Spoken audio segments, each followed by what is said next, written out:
জাইলো গাড়িতে করে গরু পাচার করতে গিয়ে জয়নগরে ধৃত 4 দুষ্কৃতী। আপনাদের জানিয়ে রাখবো আরও একবার, উদ্ধার হয়েছে 2টি গরু। জাইলো গাড়িতে করে গরু পাচার করতে গিয়ে জয়নগরে ধৃত 4 দুষ্কৃতী। উদ্ধার করা হয়েছে 2টি গরু, আটক করা হয়েছে তাদের ব্যবহৃত জাইলো গাড়িটি।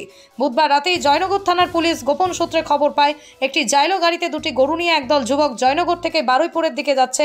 সূত্রের তথ্যের গুরুত্ব দিয়ে জয়নগর থানার আইসি পার্থ সারথী পালের নির্দেশে এসআই সায়ন ভট্টাচার্যের নেতৃত্বে পুলিশের একটি দল গাড়িটির পিছু নেয়।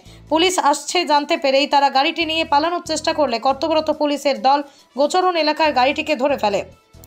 গাড়ির মধ্যে 2টি গরু ও 4 জনকে দেখতে পায় পুলিশ। সাথে সাথে ওই 4 জনকে গ্রেপ্তার করে পুলিশ এবং গরু সহ গাড়িটিকে নিয়ে জয়নগর থানায় চলে আসে। প্রাথমিক তদন্তে পুলিশ জানতে পারে ধৃতদের নাম নাজবুল খান, বাড়ি মগরাহাট, শেখ রফিকুল, বাড়ি মহেশতলা, ইসমাইল শেখ, বাড়ি কুলপি এবং মাসুদুর রহমান, বাড়ি মগরাহাট এলাকায়।